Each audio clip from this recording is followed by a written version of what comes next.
Welcome to the Gifts for Glory podcast, where we celebrate and promote men and women using their gifts for God's glory. Know someone who is making an impact for God's kingdom using their gifts, talents, and passions? We'd love to meet them. Send us an email at podcast@giftsforglory.com. That's podcast@gifts4glory.com. And now here is our host, Dave Ebert. Good evening, friends and neighbors, and welcome to the latest edition of the Gifts for Glory podcast, whether you're watching live on social media or you're joining us on the Creative Motion Network or listening to the audio podcast released every week. Thank you so much for joining us. Really excited to have this episode. We've got the director of Church People, which is coming out on DVD and digital download September 3rd, Christopher Shawn Shaw, and the writer and star of the film, Thor Ramsey, coming up in just a few moments. Really excited to share this with you. If you haven't heard about Church People film, first thing I want to ask is, where have you been?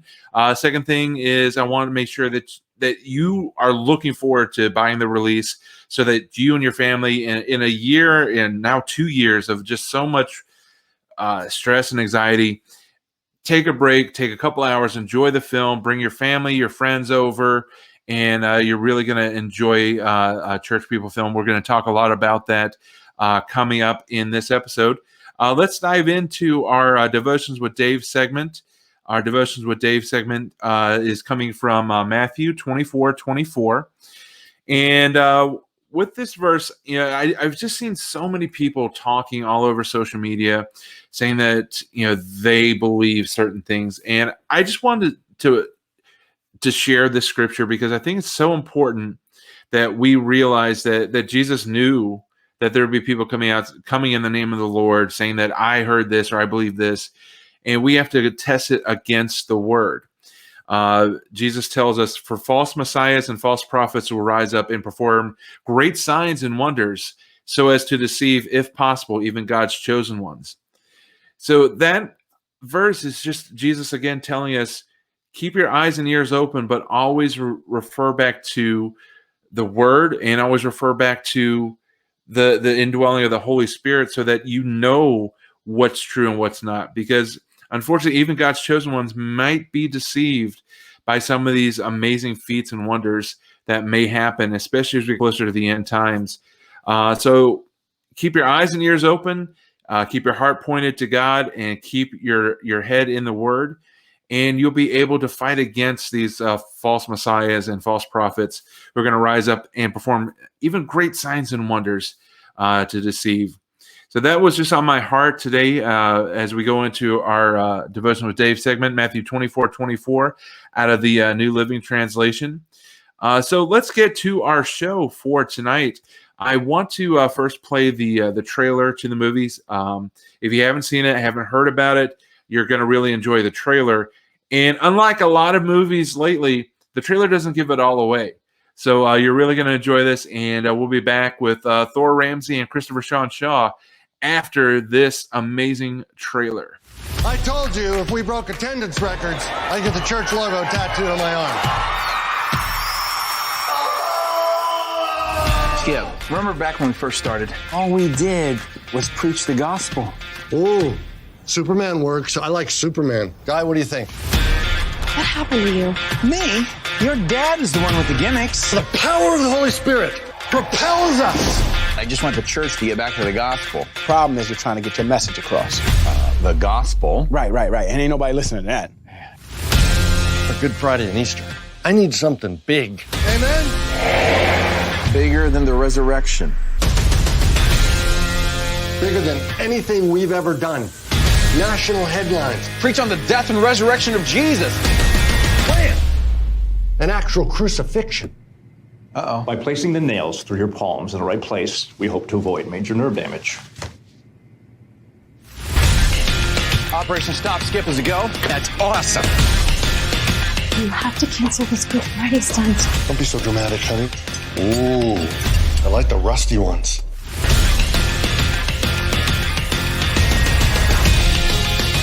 What are you gonna do? I told him he's insane. Been praying for you about that toe fungus. This could be beneficial for all parties involved. We foster a yes environment here.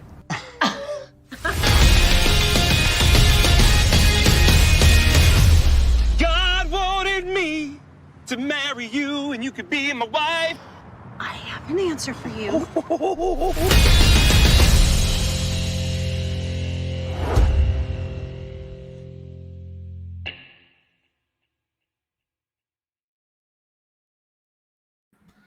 All right, that is the trailer, and now we are joined by we've got Christopher Shawn Shaw, and we got Thor Ramsey, the star and also writer of, or one of the writers, the initial writer of Church People. Gentlemen, welcome to the show. Thanks for having us. So let's dive right in. The movie asks one great question, and what's your opinion? Is the gospel enough? Well, that's the point of the movie, so I hope it is. And that's our show. No. Otherwise, the movie's a false prophet. So there you go. It's like falls right in line with your devotional today. So, Christopher Shawn Shaw, you've been with us back when we were audio only, and Thor's our first chance that you and I have met officially. We were together on another program many moons ago. The Cross program, where we had a whole group of people. So now I get you guys all to myself. I'm going to be very selfish and enjoy it. So tell us a little bit about the movie and how it happened. I know that Thor is pretty much your initial baby, and then you kind of shared it with several other writers. So tell us how it came about. Well, basically, I was working on this screenplay about a youth pastor in crisis. It was called Youth Group. And I had about 30 pages of it. You know, I didn't really have I was just kind of doing a slice of life. It was really kind of inspired by the tone. The tone I was going for was Jon Favreau did a movie about, 2009? 1996. 1996. Wow. I was only a decade off. So anyway, that's how long this thing's been in development. But Jon Favreau, who's people may know from he directed Elf. He played Happy in the Marvel universe. I think he created and wrote and directed a bunch of episodes of The Mandalorian. But he's a good actor and a good director. But he wrote it. I don't think he directed it, but he wrote a screenplay called Swingers, which was about a guy whose girlfriend breaks up with him, and he has 3 or 4 friends trying to help him get over it. And it was just kind of a slice of life comedy, and I liked the tone. So I was trying to take that tone and write it in the Christian subculture, since that's where I come from and that's what I'm familiar with. So you write what you know. So I had a meeting with Sony Affirm. I don't know. Back in the day when I had a manager and a career I cared about, had a meeting with them. Before I met him. Yeah. So clearly, once I met Christopher, your career's on the downslide at that point anyway. But wow. You said it. It's like, when I cared, and then once I didn't care, Christopher came into my life. So but I pitched this. So I had a meeting with them, and I pitched them these 3 different ideas, and I had 2 fully developed, other ideas, but they were just for general market. They were general market comedies, and they wanted a faith-based. So they would like to see the youth group thing. So I went home and wrote it that week, sent it to him. And there's a guy, he's still over there. I always mention him because he's a great guy named Josh Nadler. And Josh called me up and gave me notes to do a rewrite. So I did a rewrite, and he did this 5 times. So I don't know if that's standard procedure, but that's how Josh handled me. And the last meeting we had on the phone, he says, what your script needs now is a big idea to bring all the characters together. So I'm like, okay, it is, but I have my, now I have my antennas up for a big idea. Well, I had a friend who's a church planter. He called me up and he goes, you're not going to believe what this mega church that we're all familiar with that's nationally known is doing for Good Friday. I'm like, well, what are they doing? I'm all ears. He says, they're actually crucifying someone on Good Friday. I go, there's no way. He goes, I'm looking at their social media. This is him. This is me. But I'm looking at their social media. I'm like, well, let me check it out. So I get on social media, and it turns out what they were doing was a passion play, but it was going to be so realistic that they had all these warnings about if you're squeamish and the sight of blood, et cetera, et cetera. But what hit me is that so many evangelical pastors, for whatever intentions, I assume good intentions, we're trying to draw people to church with such crazy ideas that for a second my friend and I actually believed that an American evangelical pastor would actually crucify someone on a Good Friday to draw people to church. And right then I go, there's the big idea. So that became the centerpiece of the story through, I probably did 30 drafts on my own. And then at the very end, Wes Halula and I spent probably a month together doing the final draft together, which was a great experience. Wes is a great guy. It really, that experience has led me to collaborate now with multiple people and do different screenplays now. And how many screenplays have you written this year alone, Thor? Well, probably 4. Yep. With and working on a 5th one. Yeah. So, but 10 total. But ask me how many have been produced. Well, how many? One. Church people. But that was the kind of the idea. So at that point, then once I had the script, I just started looking for. I just wanted to get it made because I was thinking, give me $25,000 and I'm going to get a group of people together with and just shoot this thing because cameras had been advancing that rapidly, and that's when Christopher Shawn Shaw entered the program. I guess we were Facebook friends. We were Facebook friends. And he was making videos of his goldfish. And of course, that tells you a lot about Christopher's, status at that time. Lonely, single, really lonely. And so I'll turn it over to Christopher at that point on how we connected online. So we met on Facebook in 2009. And I was familiar with him from Bananas comedy DVDs that I was getting through. Appealing comedy for the whole family. Appealing comedy for the whole family, yeah.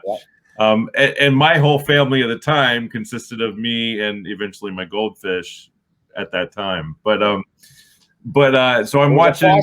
Is a foster fish, so that it didn't even work out for him. So. You gonna let me talk? Mm-hmm. I'm just interjecting to make him interesting. Yeah, this is why I go to Thor for writing, because he spices it up, makes it funny. But so anyway, we were connected already, but then I started making these Goldie the Goldfish videos, and I was posting them and sending them to different comedians, and I think I probably messaged some to you, or you saw them on my wall or whatever. And he just sends me this kind of cryptic message out of the blue on Facebook that said, "Tell me about your film background, ... There's nothing cryptic about that. It's a direct question. Like, you're making films, so tell me about your film back. I don't know what's cryptic about that. Like, if I said so what does goldfish taste like? That might have been a little creepy, but there's nothing cryptic about either one of those. Anyway, go ahead. Well, I didn't know well, first of all, I didn't know he was a screenwriter. I knew he was a stand-up comic. That's what I knew. And I was a Thor Ramsey fanboy, so I loved his humor and his wit, but I didn't know he was doing screenplays. I didn't know he was acting. And so I thought, well, what's going on here? Does he have some kind of a show that he's hosting? He's going to interview filmmakers, or I had no idea. And so I responded to his very short message with a very long, verbose message. And at the end of the message, he at least read that part. I invited him to come on. Shows about people obsessed with their pets. So I noticed you making films of your goldfish. I'd like you on the program. So I invited him to be on our 168 film project, and this was back in 2010. And he graciously accepted, and that project became a very beloved short film called Skip Listening. It's some people that we know, it's still one of their favorite short films, if not their favorite short film. And we actually now have a feature-length script for that too. We were runner-up Best Picture. We were runner-up. We were runner-up Best Picture, runner-up Best Comedy, and runner-up Best Comedy Screenplay at the 168 Festival that year in 2010. So that was exciting. And we enjoyed that experience so much that we've done several 168 projects since. We've probably done, I don't know, 7 of those, 8 of those. And then we've done some other shorts. And so anyway, we're prepping auditioning people and we're prepping to shoot Skip Listening, and he tells me about this script that he wants to direct and star in called Youth Group. And he was just trying to network with filmmakers to get it made. And he was thinking, really looking for a cameraman, but yeah. he couldn't be depended upon for that. So, yeah. So anyway, as we're filming Skip Listening, for some reason he decides that he doesn't want to direct it anymore. And I'm like, well, who do you want to direct it? And of course, I'm hoping he would say me. And he said, well, you could direct it. And that's literally how I initially got the gig. I still wanted to direct it, but what I realized is when you're making a film, it's a community project. You need to develop a team of people. So some things you have to give up. Yeah. And thankfully he gave up directing it. So so then later that year we did a proof of concept trailer. We took the script at that time and we spent a 12.5-hour shoot day compiling. I think we shot like 7 or 8 scenes from that script. And then Matthew Reithmeyer put together a trailer. And by the end of the year, the last December of 2010, it was online and we started pitching it. How long was that trailer? About 2 minutes or a minute and a half or 2.5? It was over 2 minutes. I think it was about like 2:08 or 2:15 or something like that. Yeah. All right. It was it was basically, hey, here's what this movie could look like if we had funding. Yeah. And it was monumentally helpful because eventually, even then, go ahead. What's that? I was going to say, even then, people liked the trailer. Mm-hmm. Oh yeah, people loved the trailer, and some people thought it was already a made movie. Oh, that's right. I got contacted by a youth conference. They wanted me to premiere the film there. Like I had to tell them, like, well, I appreciate that, but the film doesn't exist yet. It's just a trailer that we're hoping to get the film made. So for a couple of years, I blasted it all over social media, embarrassed Thor. Blasted is like an understatement. It was like the guy had his job was to post it every 5 minutes somewhere in the universe, but it worked. It worked. Eventually, Stephen Baldwin saw it. He reached out. He was like, who do I speak with directly to see how I can best support your vision for this project? And soon we're emailing, and then that turned into a conference call, and that turned into an in-person meeting, and which lasted nearly 3 hours. And that was 2013. So with Stephen Baldwin on board to help find the funding, it still took about 3.5 years before cameras rolled. We shot it in 2016, and we didn't have a distribution at that time. We had to find distribution.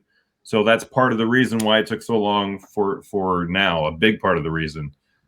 So it released in theaters this year in March. It was a 3-day Fathom event, which is typically only one night, but because of COVID and stuff, they negotiated 3 days. And it's coming out on DVD and digital. So and we were number 10 at the box office on September 3rd. What? We were number 10 at the box office. We were number 10 at the box office on a per screen average. Yes. There you go. Which is pretty good for a Fathom event. Yeah, very good. Especially during COVID. Especially during COVID, yeah. We were in about 11 400 theaters and 3 people. So, still. I know you like that joke, Thor, but we were really in about 400 theaters nationwide. I know. So, it was during COVID. It's it's expressing my frustration with the disappointment that we didn't put off the release until the theaters were open again. Because I didn't even get to see it in the theater. But anyway, let's move on with my bitterness. Well, I was actually in Florida. My mom had just had heart surgery, so I left her behind for an evening to go to Orlando to see it, and it was well worth it. And that's not a good plug. Like, my mother was dying, but I left her to go see her movie. Like, wow, okay, but at the same time. Can we use that in the marketing? Can we? Yes, I left my dying mother to see church people, and it was great. It was worth the guilt trip. There you go. Now it was worth the guilt trip. The guilt trip. Yeah, that's great. I left my mother in the hospital to see this movie. It was worth the guilt trip. We're gonna use that in the promo. Is it September 3rd? I keep telling people September 7th. No, it's September 3rd. What are you? Wow, I got to get Where this have you straight. been? Well, I got the first week right. So, Thor, were you always planning to be the lead, or was this something that just kind of felt like? Well, that was my plan. All right. Yeah, I write everything with that's really how I got into stand-up, because back in the day when I started stand-up in 1987, it was the lowest rung of show business. And, I wish the computer technology back then would have been what we have today. It probably would have been, ahead of the game, but I wasn't ahead of the game. I was behind the game delivering pizzas for Domino's. So that really put you behind the game. But I started stand-up because it was a way to just start writing and seeing if people responded to your material. And then the goal was to do stand-up and then write screenplays. But I naively, and we're always naive when we undertake something that we've never done before, stand-up is hard work. So, I had to really focus on working hard. But the nice thing about stand-up is you are writing. But my initial routine sounded like Captain Kirk, because I was a writer. Everyone develops differently in terms of their material, and I wrote mine out, like literally my pauses, everything. That I'd write. Those were all scripted. All my gaffes were even scripted. So, but my delivery, it's like I'd have to memorize it, and I go up on stage, and you're like, it's the first time you're delivering it, and all of a sudden you're delivering your lines like you're Captain Kirk from the original. I actually had a comedian say that to me once. He says, you sound like Captain Kirk when you deliver your jokes. And I realized it was because I didn't know my material very well. So, but anyway, so I'm writing, delivering material, and that's that was the goal. But you do get sidetracked by doing something like that, because you're focusing on stand up, and your career there starts moving along. Traveling a lot, I'm sure. Traveling a lot. And some of it's just to be honest, you're young. When you're younger, you're just undisciplined. You don't know how to manage your time. I had so much time on the road. I literally could have written. Well, even now you're going, but some of it is, I will say this, and people can disagree, because I've noticed this. This is one of my I don't know, what's the term I'm looking for? Irritations. Pet. I hate the term pet peeve. That's why I avoided it. But I guess I don't. One of his irritations is the term pet peeve. Yeah. Anyway, so for those who are tabulating, there are these youngsters now, and I call them youngsters. They're 30-somethings, and they're in charge of major Christian publications. That's just, I'm old school. That's just too young. These should be 60-year-old people in charge of these things, because it takes you that long in terms of your life experience to really, even now, so now I'm not going to say my age because it's showbiz. So what age can I play is the question. So forget the questions about age. The issue is this. It's taken me this long to get to the point where I can sit down and collaborate with someone and really write a good first draft within 2 or 3 months. But I would even say, if you have a strong idea that you're excited about, Brad Stein, really, we had our first draft done within 2 weeks. And that's the best thing. And now we've honed it since then, but that project, in my opinion, is the best thing I've ever worked on. So I'm really excited about that one, called The Revenge of Adam and Eve. But Brad Stein and I wrote that together. But I couldn't have done this in my 20s, my late 20s, or my early 30s even, just because your life experience is not the same. It takes time to get, Jerry Seinfeld will tell you that. Matter of fact, the guy who wrote the book, what was the book? Malcolm Gladwell wrote a book years ago. I don't remember the name of the book, but the whole point of the book is you got to do things over and over and over and over again to get good at it. So, and that takes what? Time, and time takes what? Age. So you 30-something shouldn't be in charge of major Christian publications. I'm sorry. I'm sticking with that. Matter of fact, I've seen you guys are leaning, and you're certainly aggressive. And I think you're leaning progressive. I'm not saying you're leaning progressive because you're young, but it's a tragedy for that. I'm thinking of a particular publication that I'm not going to name right now, because it's a flagship, nationally known Christian publication that's prestigious. And I feel like they're really leaning, just in terms of the articles they choose. Even now, I'm just getting a soapbox. Can't do that. But anyway, that's my opinion. I love you, young people, but you got to get old before you should be in charge of things. That's my opinion. Okay. A 30-year-old president would be a disaster. We've got a 70-year-old president, and that's a disaster. So I couldn't say, anyway, I destroyed my own. premise there. Anyway, go ahead. Take over. Do something. I'm sorry. I just started ranting. That's good stuff. If you just let him go, he'll go. I'll go. He'll go. I mean, I could just do this for just a little bit, and just go ahead, Thor. Yeah. Yeah. No. The problem is I could go. I could go is a problem. No. Yeah. I would. Christopher knows I would go off. Just keep talking. And so it's just, I find it just interesting how much it transitioned, easily it transitioned from writing your stand-up to writing scripts, because you've got 10 you've written, and you've got this new one you're talking about, the Brad Stein. How close is that to maybe seeing production? Yeah. Well, we just sent it out. I just sent it out to people about a week ago. Or less, yeah. No news is good news, I guess. So, but the problem is it's a little more. It's going to be at least probably about a 3. The budget's higher than church people. Yeah, it'll be about a $3 to $5 million budget. Yeah, because there's a lot of visual effects. I think, Christopher, say something about that script in terms of. It's one of the most unique, if not the most unique script, especially Christian script I've ever read. There you go. That's what I want you to say. It's really good. Yeah. It's hilarious. It's out of the box. Adam and Eve are in it. I mean, it's funny. So it's great. But I will say this about Adam church and Eve. people. We need to say this about church people before we run out of time here. But it's a satire, but it's not a mean satire. Yes.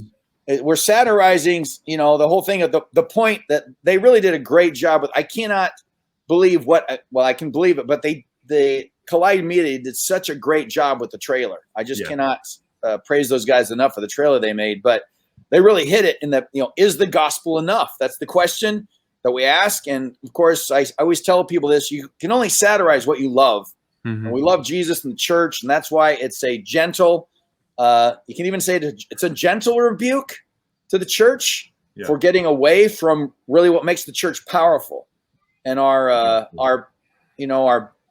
great sound systems and stages and worship bands and tricky backgrounds, whatever. Those aren't what make us effective. So the gospel is what makes the church effective. Those things can get people in the door, but it doesn't keep them there because they can get that anywhere. That's exactly it. Them is the gospel. Yeah, entertainment does it better. That's the whole thing. If we're just looking to be entertained, there's a whole industry called the entertainment industry. That's what they really focus on doing. So that's not what the church is about. Otherwise, God wouldn't have put Leviticus in the Bible. Right.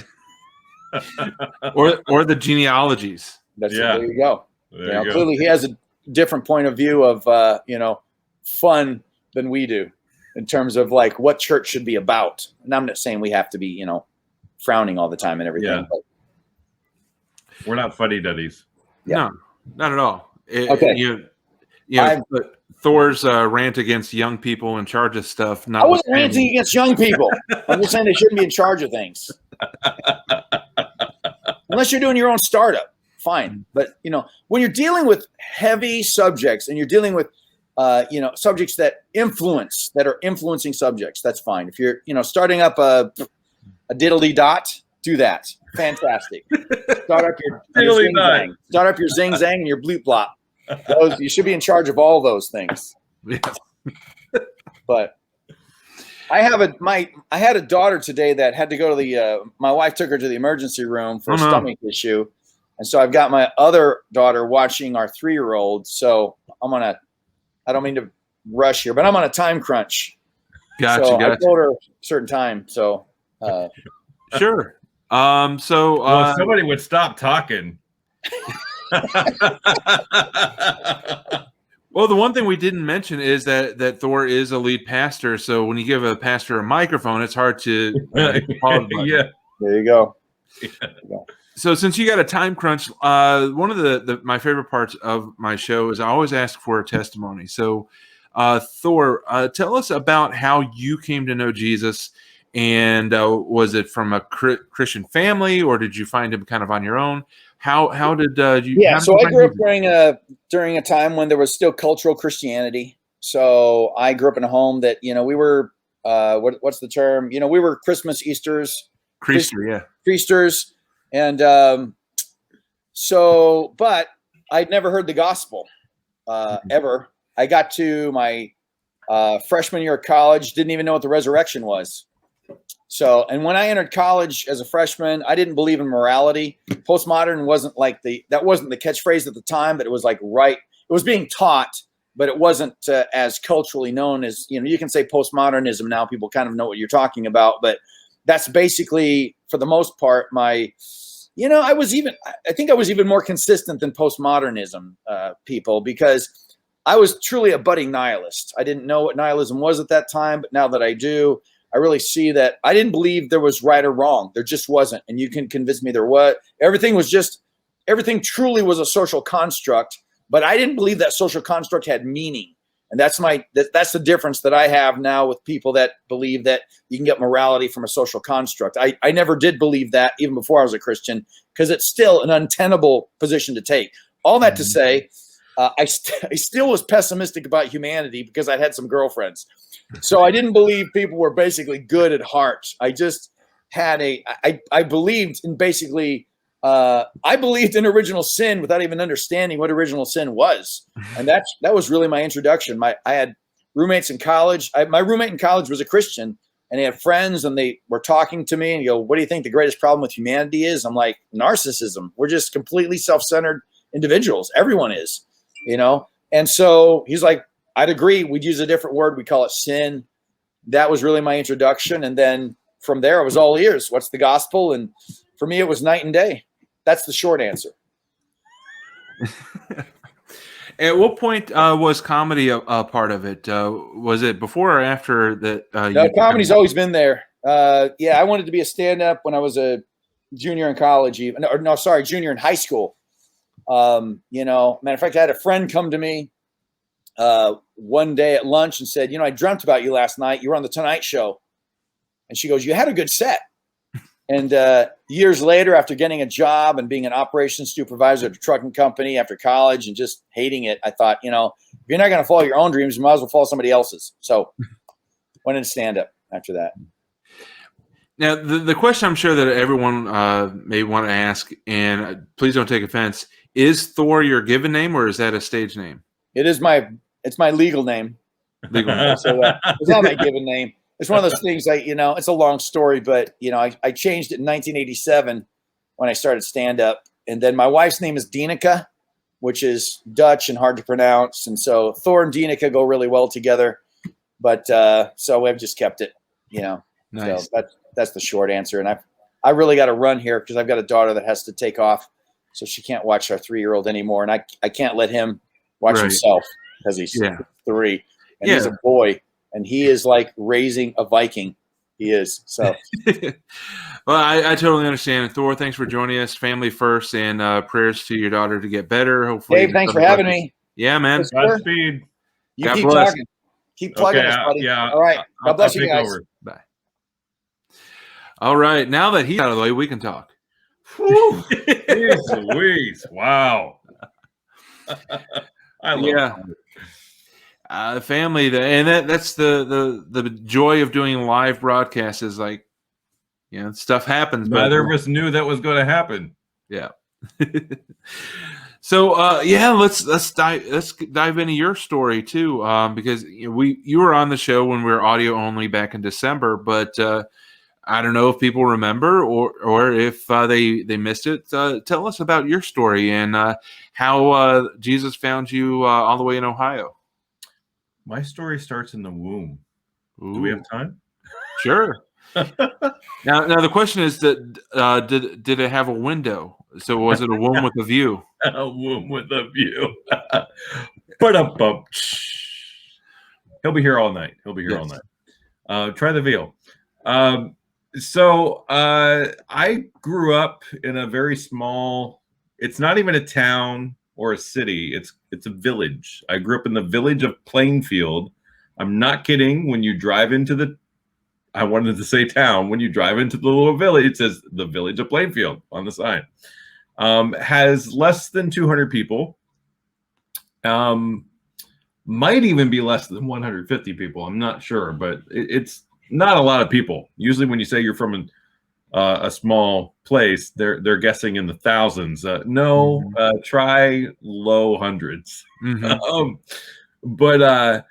And there was a Methodist church there. I started going to Sunday school when I was in elementary school, and that kind of came about where I think my dad was like, "Hey, the neighbor kids are going to Sunday school. Do you want to go?"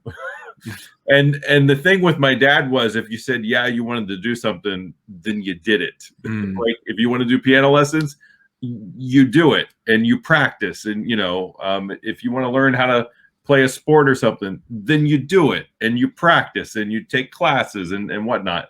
And so once I said yes to that, I was pretty much stuck, so to speak, going to Sunday school.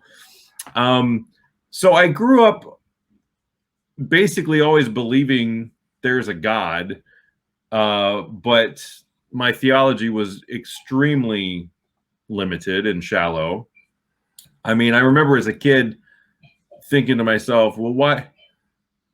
I think I actually had conversations with God about this. Like, God, why can't you and the devil just like make up and be friends? Like, why can't you, So, I mean, just so like kind of just like not there, theologically speaking. And it wasn't until junior high that I think it was that I heard like a clear representation of an invitation to accept the gospel. And I was actually at, even though it was a very small community, we had a youth group. It wasn't very big, but our youth group went to see a Billy Graham Evangelical Association movie. And I forget the title of the movie, but in the movie, the characters in the movie went to a Billy Graham crusade, and he was giving the altar call. And I just remember sitting there in the movie theater going, if I were one of those characters, I would go forward.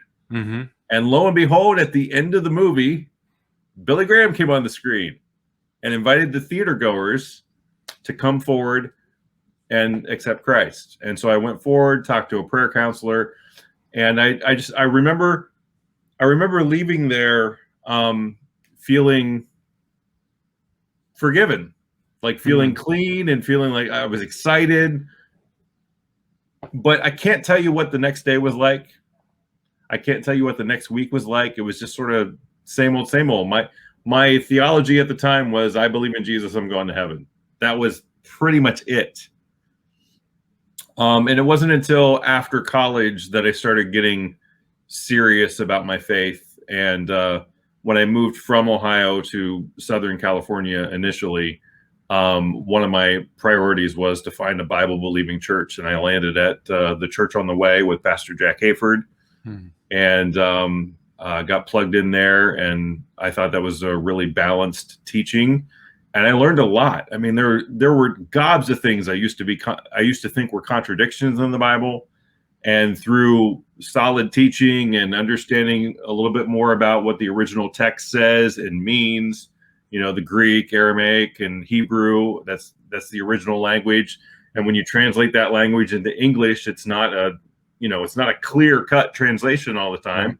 For example, our one word love has like 4 or 5 different words in the Greek, right? Eros, agape.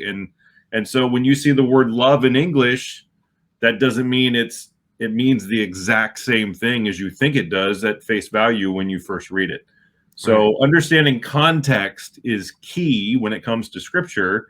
And I found out that there weren't contradictions in the Bible. The things that I thought were contradictions weren't. It was my lack of understanding.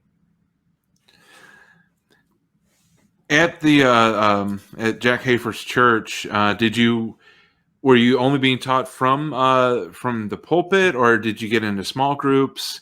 I was part of a couple of groups there. There was one called the College Connection, and I'm still connected to a small handful of people there.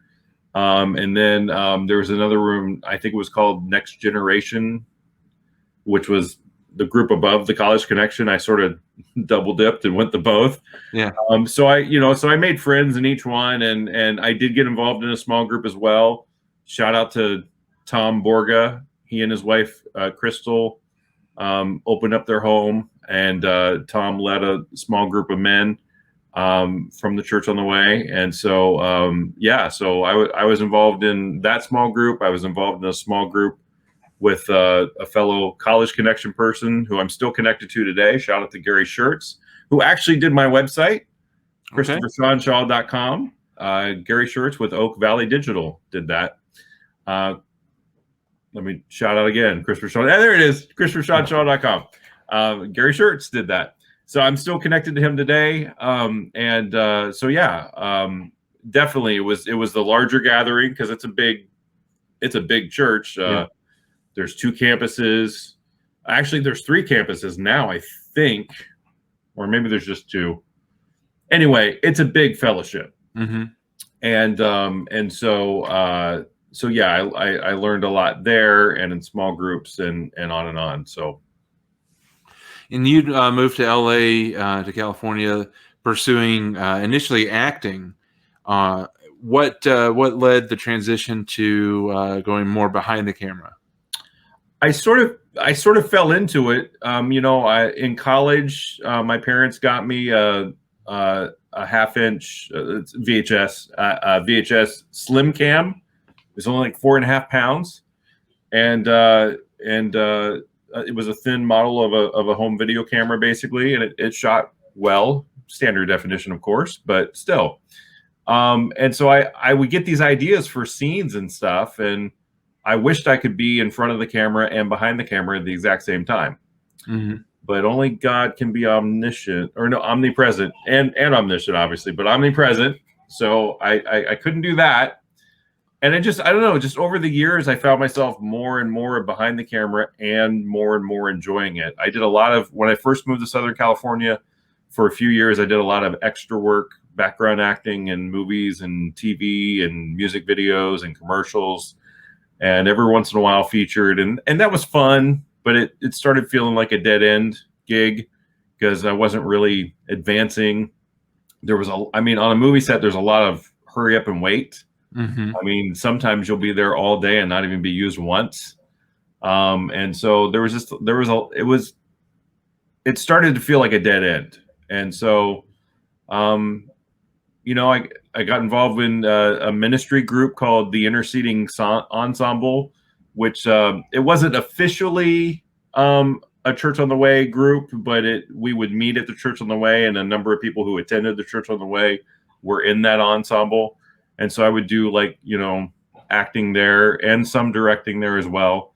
But just over the years, my heart changed, and I found myself more and more wanting to create more on the behind the scenes side than in front of the camera. Every once in a while, I still show up in front of the camera, but certainly not as often. And the passion for that isn't there as much as it used to be. And I don't know if they give the smaller roles awards, but the efficient stagehand, I think it's deserving of at least a nod. Well, thank you. It's an uncredited role at that too. It's on IMDb, but it says in parentheses uncredited. But I didn't get a listing in the role credits at the end of the movie. But yes, I did cast myself as the efficient stagehand. If you see, I should say when you see church people, if you haven't already, when you see church people within the first couple minutes or so, I run out on the stage and give Thor Sharpie. It's literally a run-on roll. Now, what was your motivation for that role when you went? I want to be on camera. It's my director cameo. Yeah. Well, one of the things that we mentioned or we talked about before you came on the air is you've got another project that's out. You can find it on your website and your YouTube channel. Tell us about Something Smells Funny. It's actually not on my website yet. I need to get on that. But Yeah, when you go to my website, you'll see the Church People trailer. But if you go to Tubi, I think is it tubitv.com? Is that the site? Anyway, there's something called Something Smells Funny. I want to give a big shout out to our executive producer, Dr. Tim Watson. Real name, Dr. Watson. I know that sounds kind of funny with Sherlock Holmes and everything, but that's his real name. Unlike Thor. But so yeah, Dr. Watson is our executive producer on it, and we shot 4 episodes, and then we edited together a 5th episode, which is actually episode 1 if you go to Tubi, but it's a featurette episode with highlights of the 4 episodes. So it's a highlight episode basically. They're about 20 to 25 minutes long, and it's hilarity in the kitchen. Scott Wood nails it as host, and he has different guests on. We had Bobby Collins, Jimmy Brogan, Mark Christopher Lawrence, and Victoria Jackson. And they're hilarious. They're great episodes. You learn how to make a healthy dish, and it's really, really fun. If you go on, go to the Facebook page, excuse me, facebook.com/something smells funny. And you can see the pinned post there where we announced that it was coming to Tubi. There's a trailer there. You can watch the trailer for it. And of course, go to Tubi and watch all 5 episodes for free. So very fun. I'm going to go grab that link now so we can post it in there. And so was working with Scott Wood, is he somebody that you've worked with before, or was this kind of the first time out? Yeah, but first time working with Scott was actually, it came through Thor, actually, because he and Thor go way back because they're comedy buddies. And it was 2012. We were working on a short film called How I Met My Father. As a matter of fact, that short film is on Amazon Prime. So if you're a Prime member, it's free there. But it's called How I Met My Father. And Thor invited Scott Wood to come on and play a thug in that movie alongside another really superb, nice actor / stuntman, Calvin Harrison. So shout out to Cal Harrison. So Scott and Cal played the thugs in How I Met My Father, which again, you can see on Amazon Prime. It's a short, it's an allegorical comedy about being adopted into the family of God. And very fun. We did it as a 168 film project initially in 2012. And it was, if I remember correctly, it was runner-up audience favorite. There wasn't an award for that, but it's just nice to know that it almost made audience favorite. But so yeah, very fun. That's the first time I worked with him, and Scott had such a great time on it that when his Scott and Tim Watson are like best buds, and so Tim was telling him, he runs into the same old thing in his pediatric clinic of, just some pet peeves of like, people don't know how to act when they come to the clinic. They don't know proper clinic etiquette, just, common sense things to some people, but to others not. And so he wanted to tackle it in a humorous, non-mean-spirited way. Right. And Scott's like, I know the guy. And so he remembered working with me on How I Met My Father, and we started doing comedy sketches about proper clinic etiquette, and Dr. Watson would play them on monitors in his waiting rooms and in the lobby area of his clinics. And so every couple of years or so, we do a shoot for a couple or more days, doing more sketches, or maybe he'll do some one man talking to the camera kind of thing about different topics. And we try to make it funny when possible. And Scott Wood plays multiple characters, of course, and we bring in other actors, and it's really, really fun. And so in August of 2019, we did 3 days of new sketches that they're actually not even out yet. Hopefully they'll be out soon. And we did 3 days in the kitchen, and 1 day was with some of Dr. Watson's staff at Mission Pediatrics. Shout out to missionpediatrics.com. And then 2 days we did Something Smells Funny. So the 1 day with his staff was basically our warm up, and let's get ready to do this big show with all these comic guests. And the idea is, it's basically there's stand up comedy in it. There's making a healthy dish that the guest brings, the recipe for, and then they show you how to make it and banter back and forth, and just it's really fun and funny. It's really fun and funny. You watch that trailer and you'll know if it's your cup of tea or not by just watching that trailer. And that's pretty much the show. It's really well done. And I'm serious. Scott Wood nails it as the host. Nails it. We had 4 different comedians, 4 different personalities, and he navigated the waters of that superbly. And Scott Wood's hilarious. He is. He's also an impressionist. He does, a couple hundred or 300 impressions. I mean, like he's really, really talented. Do you ever utilize that? Maybe do some prank calling or? No. I might have to pay him to do that. I'm not exactly rolling over in the dough here in expensive Northern California, but yeah, I don't know if I imagine he probably has, maybe, I don't know, but we've done some bartering before where I'll do something for him and he'll do like a voiceover for me. And he did a voiceover for one of my 168 Film Project crowdfunding campaigns. That was pretty funny. But yeah, he does the movie trailer guy voice, and he does all kinds of different, famous people impressions. He's hilarious. Yeah. And Dr. Watson is kind of like a big kid. I mean, he knows when to be serious and how to be serious, but he's a kid at heart. And so he tries to make pediatrics fun for his staff and for his clientele. And doing those sketches and doing something like Something Smells Funny is an outlet of one of many layers of his creative genius. Yeah, that's awesome. And I'm looking forward to catching up on the show. So much good stuff. But obviously, really looking forward to September 3rd.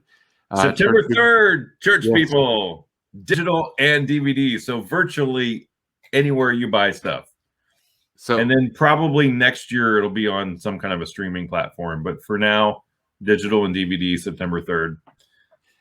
Let us know what you think. Is the streaming platform, is that something that's in the works, or is that something that you're going to work on once the DVDs are out?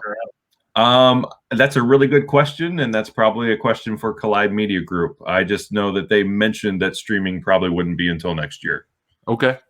Right. And I don't want to make too big of a stink out of this, but I also heard the possibility of bringing it back to theaters next year as well. I don't know that for sure, but I heard that it was something being considered. Especially in light of, when it came out the first time, theaters were basically just opening up again after a year of COVID. Right. Fathom Events was definitely optimistic that we would have done much better had it been pre-COVID. So there might be a bring back. We'll see. That's something you can be in prayer for, and if there's enough people getting the DVD and enough people downloading it, then that might further ensure that a bring back could happen theatrically. For all the updates, you can sign up for the mailing list at churchpeoplefilm.com. Yeah, when you go to churchpeoplefilm.com, scroll down to the bottom of the page, and you can sign up there. And they do not bombard your email. You're not going to get a ton of emails from them. I mean, weeks go by before you hear anything. I mean, sometimes months. So they basically give you an update when there's an update to give. Not to just say, hey, we're still here. There's actually information in those. Yeah, there's actually information. Yeah. So churchpeoplefilm.com, and scroll to the bottom and sign up for the mailing list so you can learn about more details on the DVD and digital download release. Also learn about potential return to theaters. And here's the thing that you got to know about going back to the theaters. And this was a revelation from the Lord through my pastor a few weeks ago. When you go to the theater, you buy your popcorn, and they've got the thing, the spout to add more butter. attach a straw so you can actually get down into the popcorn bucket and coat all levels. You heard it here. There's a life hack. There's your theatrical life hack right there. So whether or not Church People Film gets back to churchpeoplefilm.com is for the updates. Church People is the name of the movie. Whether or not it gets back to the theaters, it'll be awesome if it does, because then you actually be with people and do that popcorn trick. But yeah. And the other thing I should note too is right now we're about halfway through the month. They're still doing church screenings and school screenings of Church People as well. So if you go to churchpeoplefilm.com and click on the button there that says host a showing, then there's an online form you can fill out there to bring it to your church, bring it to your school district. They are doing ticketed screening events as well, and the hosting venue gets a small percentage of the ticket sales for that event. So, and I think there's even like a range, like you can set the price for like different economic levels or whatever for the price of the ticket. So it's a pretty good deal. Last month they were doing $5 tickets. Wow. It was like a movie. It was like a summer movie special. But I don't think they're doing that one anymore. But it is still available to see in group settings. You can do a ticketed screening. So churchpeoplefilm.com, host a showing. And what a great way to bring people back into the church, because the study after study is showing that overall attendance is down because of work post-COVID. And in America, basically, the church attendance has been going down anyway. So what a great way to get the families back in, enjoy some comedy. And it's not mean comedy, and it's also not the cheesy comedy, because I know that a lot of Christian films, when they try to be funny, they try to be like super G rated and like, oh, we can't joke about that. But like Thor talked about. I mean, if you were here at the beginning and saw the trailer, two Baldwin brothers are in it, Stephen and Billy, China Phillips, Michael Monks, who's a veteran TV and film actor. You've probably seen him in like Air Force One and stuff like that. We got legitimate actors in this thing. Thor does a good job. I mean, and he's hilarious. And I'm sure, Donald Faison, Joey Fatone. I mean, we have a stellar cast, and I'm very, very thankful to God for that. And I like to say that no matter where you are, whether you're a Christian or not, or if you are a Christian, no matter where you are in your faith journey, there's going to be at least one or more characters in the movie you're going to relate to. Mm-hmm. There just is, because there's such an eclectic bunch of characters on the screen, and you'll relate to somebody. And anybody that goes to a church that's big enough to have greeting teams and worship teams and this, where it's different people serving, you're going to recognize like, oh yeah, we do have a greeter like that, or yeah, we have that interesting worship leader. And there are some churches that have a pastor skip. Yep.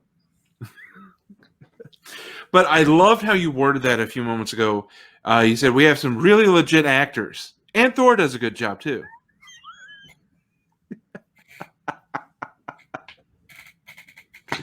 Well, this is his first feature as an actor, and it's my first feature of this stature I've done some documentary type stuff before, but nothing that made it to this level or anything. So this is my comedy feature film directorial debut. And so, Thor is a good actor. He is. Yeah. And he's hilarious, and he's great fun to have on set. He's a hilarious, what I think is challenging is when you can look at words on a page, black and white, no visual representation but the words and your imagination, and you can laugh out loud. Mm-hmm. That's Thor Ramsey's writing. Yeah. Whether it's a book, because he writes books as well, whether it's a book, whether it's a script, I laugh out loud when I read it. So, and if you can laugh out loud on the script, as long as you execute it well on the screen, then you're going to laugh out loud. And I've heard stories of people laughing out loud. I've heard stories of people crying at the end. Some people sobbing. Multiple people have told me that they've sobbed at the end because of the climax. And you've seen the film, so you can attest to what I'm talking about. But it doesn't end on a downer. These are good tears. These are good tears. Yeah. And it doesn't end on a downer. So the fog machine at the end, I love the tease, because the whole time you're like, are they going with this full on cheesy weird? And then it's like, yes. And I think it's marvelously executed. The story is great. The climax is great. The partial nudity near the end. Yeah. Oh my golly, that it's funny you say that, because I was looking. Did you read the Movie Guide review? I have not. No. Movie Guide has categories such as nudity, and I remember when I first looked at it and it said partial nudity, I'm like, what are they talking about? Yeah, you see Skip shirtless. You see a male shirtless. That's the partial nudity they were referring to. But I mean, like, if you just take that completely out of context, and it's in a very dramatic moment in the movie. Yeah. So if you take that completely out of context and you just see a category, partial nudity, like, what does that mean? Like, oh, yeah, that threw me for a loop when I first saw that. I was like, what are they partial? What are they talking about? Oh. And the thing is, like you said, it's at a very important moment, and there's a very important statement being made. Oh yeah, it's a lot very of poignant. Yes. Yeah. So, yes. And we're talking very vaguely because people need to see it if you haven't already. Yeah. And if you've seen it, get ready to see it again. Whether you want to host a screening event at your church to bring people back, or you want to get the DVD or a digital download and maybe watch it as a small group. You're not gonna regret it. You're investing in the kingdom, because Christopher and Thor, they've got some really great stuff down the pike. They just need the residuals coming from church people to help kind of fund this and push this stuff forward. I mean, honestly, if you like it, then please tell people about it, and please purchase either a download or a DVD, because those numbers, forgive me for being brass tacks, but those numbers communicate to people who might want to fund more content like it, that there's an audience out there for it. So please spread the word all over social media, spread the word verbally, email people. Obviously, if you like it. If you don't like it, then I don't want you to promote something you don't like. But if you like it, please, churchpeoplefilm.com, sign up for updates and tell your family and friends and enemies. Yep. And here's the thing: if you don't like it, just remember what the prophet Flower used to say: "If you can't say nothing nice, don't say nothing at all." Actually, I think that was Thumper, wasn't it? I misquoted. If you don't like it, email Thor at Thor.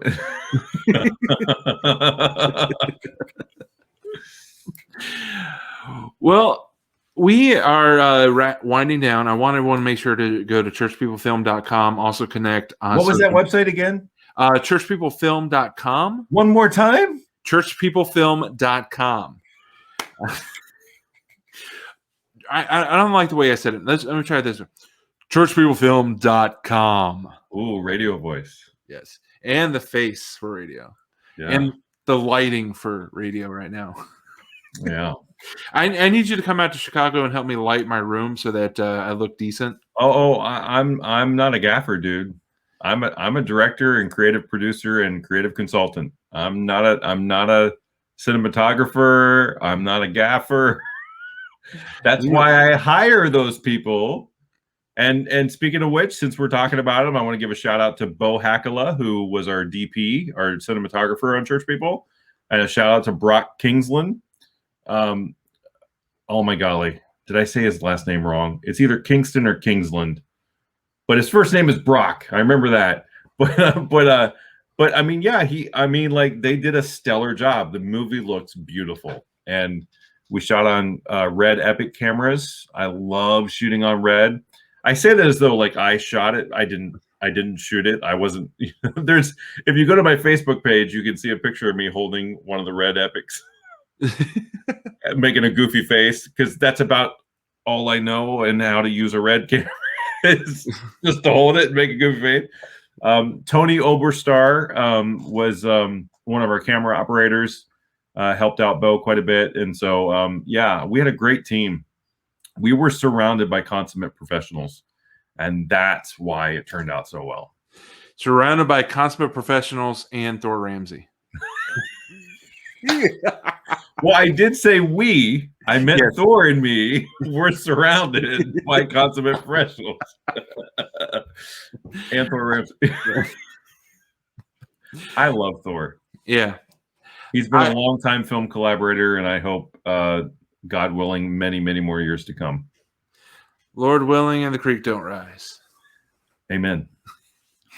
So, yeah, churchpeoplefilm.com. Connect on Facebook, Instagram, and Twitter. Just look, search for Church People. Facebook is at Church People Movie, and Instagram is at Church People. And Twitter is at Church PPL Movie. Because and if you want to hashtag it, then please hashtag Church People Film. Hashtag Church People Film. Make sure you spread the word, because if you like that trailer, share the trailer. Share it on all your platforms, and if you want to natively upload a trailer, shoot me an email, and I can get you a native upload for the different platforms, for an Instagram, for Facebook. I can get you a native upload of the trailer. We have a 30-second trailer as well, and we have the full trailer that you saw at the top of the hour here, and I'm told new trailers are coming out for the digital and DVD release. What was the date for that again, Dave Ebert? That was September the 3rd. September 3rd on digital and DVD. Virtually everywhere you buy movies. Yes. And September the 3rd is perfect because that's that's when the checks hit and it's time to go out and get a movie. There you go. I don't know. That's a Thursday, right? It's a Friday, I think. It's a Friday. Okay. I believe it's a Friday. Yeah, I should know that, but 9/3. I will look on my computer calendar right now. It is a Friday. You beat me. Sorry. I clicked the wrong thing. It is a Friday. I confirmed it.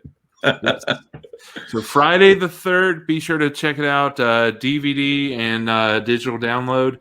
The more, the merrier. And on demand. On demand. Yeah. Oh, on demand too. It'll be on demand. Yep. Sounds great. So be sure to get the updates at churchpeoplefilm.com. And Christopher, there are two segments as I get my English. Two final segments. You've gone through this before, but it's gonna be a little bit different. This is called the interrogation. 7 random questions. To most of them are softballs, but might be a couple challenging. Okay. And then once again, I'll ask you for your wise counsel for anyone that wants to use their gifts or talents or passions for God's glory. So first off, here is the. Ooh, that was intense. Yes. So what does a Sabbath look like to you? Oh my golly. Pass. See, initially I asked this question because we had the Reverend Thor Ramsey scheduled, so I thought I would put the pastor on the put him on the no. Honestly, so okay, I'll try to be brief. There's a controversy about this. Some people believe there's a literal Sabbath, and if it is the literal Sabbath, then it is Friday sundown to Saturday sundown. That is the literal Sabbath as the Jews practice it. Mm-hmm. Some people believe that's still in effect today, like you're still supposed to observe it, and some people don't because of the new covenant. So here's how I would frame it, and I could be wrong. I will say that I could be wrong. I do think that it is very important physically, emotionally, spiritually, to have a day of rest. I have not been practicing that. I probably should. But I also think, and this is where I could be wrong, I also think that it's not a new covenant requirement to practice the Sabbath. And if we did, and then some people will say, well, as long as you take a day, it doesn't matter which day it is, But who's right? Right. I tend to fall in the camp that because of the new covenant, you're not held to that standard of practicing the Sabbath. But what a Sabbath is, to me, it would be a day of rest from work. But it's not just being. I mean, yes, you can relax, but it's not just being lazy. It's a day of rest and refreshing. So ideally, you're going to want to refresh in the Lord more so than maybe you have the ability to do the other 6 days of the week. Yeah. That's my take. Works for me. What's question number 2 is, what's your favorite place on earth?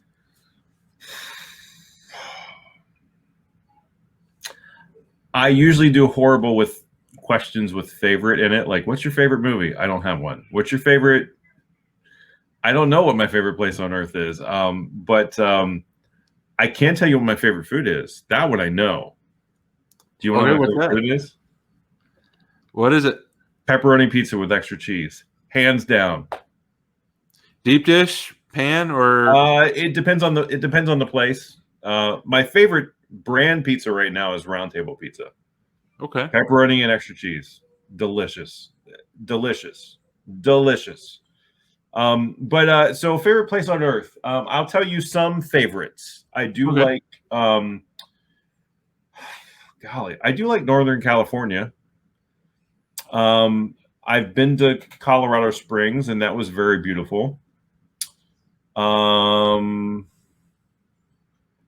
Yeah, I mean, I think what I would rather answer is my favorite kind of place on earth would probably be quiet and peaceful.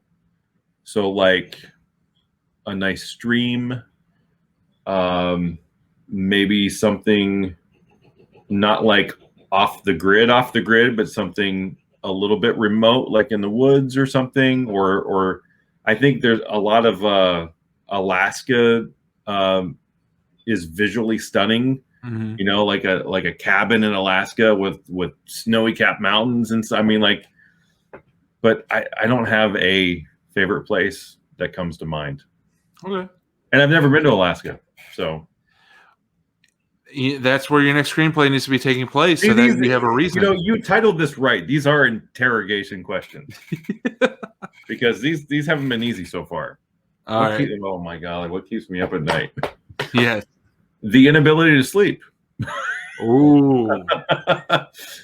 I see what I did there. What keeps me up at night?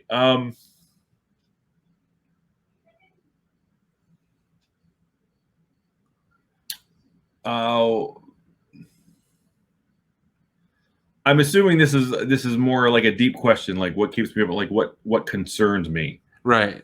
I would say the state of our world. Mm-hmm. I mean, there's just so much jacked up stuff out there, and there's so much stuff that we're ignorant of, myself included, or we might know something about it, but we don't know the scope of it because we don't want to know the scope of it. Mm-hmm. But there's a lot of nasty. I mean, like when you look at things like human trafficking, for example, and how the United States of America is like numero uno in human trafficking, if I'm not mistaken. Isn't that true? Isn't it like, I mean, I know several years ago, Atlanta was like number one.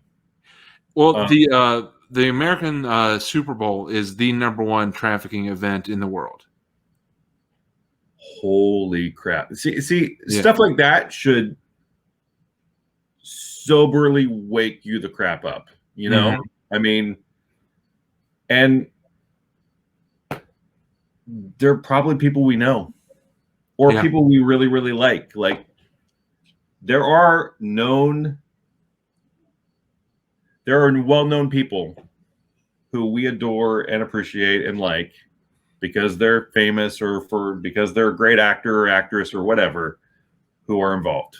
Yeah. There are government officials who are involved. There are leaders and professing Christians involved. I mean, it's scary, and in some cases, it's an addiction that they probably don't know how to escape from, and in some cases, it's nefarious and it's all about money and power. I mean, it's crazy. Yeah. And when you hear horrible testimonies of satanic ritual abuse and which may also kind of lines up with human trafficking in a way. When you hear the horror stories of what Epstein's Island and all that stuff, I mean, it's like you think it's made up. You think like that's a Stephen King thing. No, like this stuff really happens. Kids are born to be satanically ritually abused. Yeah. It happens. So I mean, serious stuff like that, or just the overwhelmingly insane mainstream cultural narrative that people buy into. I mean, here's a big one, and I'm probably going to torque somebody with this if we have an audience. Love is love. Really? So if you're in love with your daughter, that's okay? Love is love. Yeah. So if you're in love with your sister, that's okay? Love is love.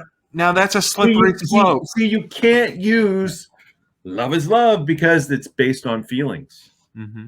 It's based on feelings. And so love is not love in the context that you want it to be. Yeah. You want it to be love anybody you want, but you don't really mean that, because there's even scenarios that you would probably disagree with while touting all over the place because you have something else in mind. Love is love. It's not true. Yeah. It's kind of like the coexist bumper stickers. They really don't like. Oh my golly. Yeah. I used to, oh my golly, when I'd see those bumper stickers, I would just like, one of the dumbest bumper stickers I've ever seen in my life. Hi, Deanna. Deanna popped in. She didn't send the heart during this most recent question. She sent it a moment ago. Okay. But hi, Deanna. Thanks so much for joining us.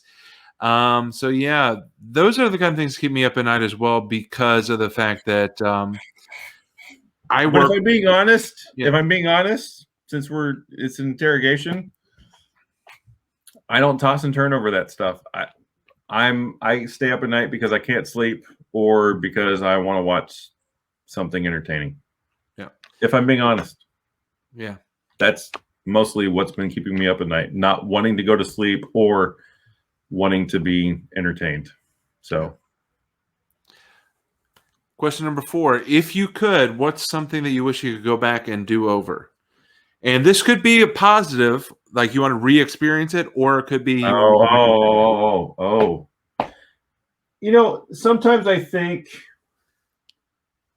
I want to go back and start collaborating with people way sooner than 2010.